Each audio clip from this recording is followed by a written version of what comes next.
Hi, it's Anthony from CarPlayLife.com, and in this review I'll be looking at the H1 CarPlay AI box from Heyincar. This is an Android 11 AI box for Apple CarPlay systems that not only brings wireless Apple CarPlay and Android Auto, it also offers an open Android platform that allows you to download Android apps onto the adapter and run them on your CarPlay display. In the box you get a pair of instruction manuals, there is the H1 adapter itself, and there are two short USB cables to power the adapter, one USB A to C cable and one USB C to C cable for more modern vehicles. Looking at the adapter then, the casing has a very slim profile for an AI box with various ridges to its casing. There are passive air holes on the bottom of the casing. On one end you get the USB-C port to connect the power cable to, whilst the other end goes into a CarPlay port in the car. Whilst on the other side there is a TF card slot for expanding its quite small 8GB of remaining internal storage for up to an additional 128GB. There's no SIM card slot on this adapter, so you will have to rely on a nearby Wi-Fi source or hotspot from a mobile phone to supply internet to the few pre-installed or downloaded Android apps on the adapter. Inside the adapter there is a slower Qualcomm 2290 CPU that comes with an Adreno 702 GPU. Overall, this is a less powerful CPU than most other AI boxes that are reviewed, and with just 2GB of RAM, there is a reduction in performance in intensive Android apps and just general multitasking. So this kind of spec is more capable for just general casual video streaming use. I first ran this adapter on a standalone CarPlay display to log into and download some test apps before I tried it in the Golf. I was surprised that the adapter ran on an Android 11 core operating system.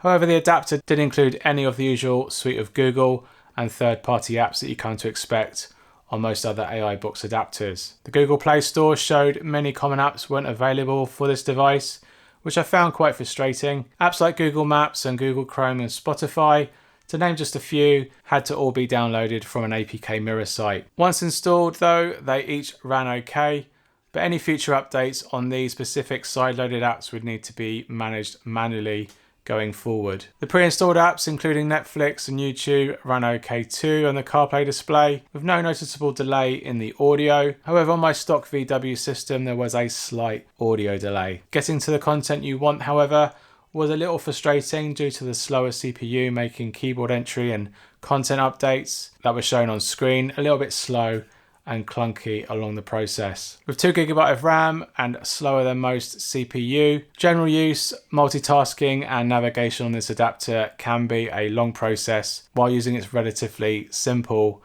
and quite basic menu interface. The 6 app shortcuts on the right hand side of the home screen can't be altered, and any remaining or downloaded apps can only be accessed from the main All App button. And there are no side screens to swipe over to. I found if you access this area too quickly, soon after boot up, it took a number of seconds before any of the new apps would appear alongside the pre-installed ones. The H1 AI box is mainly aimed at entertainment, so this box doesn't have any built-in GPS capability, which explains why Google Maps wasn't pre-installed. Using maps with this adapter will use the Wi-Fi source or hotspot location for positioning, which isn't as smooth or reliable as a built-in GPS connection. Instead, you have to use CarPlay or Android Auto for navigation, which will therefore use your mobile GPS directly. We can apparently go into the factory settings area and allow the adapter to access the car's own GPS connection, should it have one. For wireless Apple CarPlay or Android Auto, this adapter uses the SpeedPlay Android app to connect to your mobile device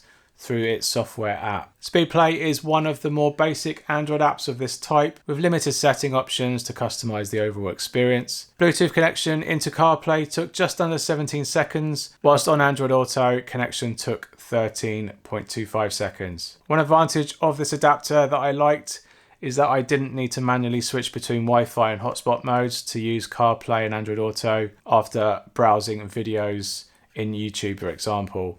Both were able to operate simultaneously as long as the Wi-Fi connection to the adapter wasn't coming from the same mobile device hotspot. I found gaming on this adapter is a little bit limiting in the kinds of games that you can play on it. First is that some more popular and common apps couldn't be downloaded from the Google Play Store, and second, its general performance. The Adreno 702 GPU doesn't benchmark all too well, so sticking with 2D or very lightweight 3D games will be your only choice here. This adapter does have dual Bluetooth support, so you can pair a Bluetooth remote or gamepad for better controlling games and apps that support this input method. Control knobs and dials in certain vehicles are also meant to be supported too. And finally, this adapter has the ability to cast to your CarPlay display from your mobile phone. Mirroring my iPhone after connecting to the adapter's hotspot was quick and easy to do, and audio was in sync enough to watch video content from apps running on your phone, such as YouTube or TikTok. This H1 Android 11 AI box from Heyincar retails for $89 or £79 from their online store directly, and I'll leave links down below to learn more about this AI box and to buy yourself one. Although this adapter has its limitations due to its rather low spec hardware that's inside, this does allow it to be as cheap as some dedicated wireless adapters. Being aimed at entertainment, this means that this adapter isn't going to run fancy complex games or multitask through a wide variety of apps on your CarPlay display. It's purely aimed at mostly streaming video from YouTube and Netflix, whilst also allowing local video and music files to be played back instead. And for that, it does it fairly well. And if you choose to push this adapter into more areas, you might likely come away a bit disappointed with its overall performance, which can frustrate at times with its limited 2GB of RAM and limited storage capacity. And overall, this will limit your enjoyment with this adapter. But if you can work around these restrictions and just want to access or cast video onto your CarPlay display, then this adapter ticks that box at a very affordable price. All right, I hope you found some value in this video.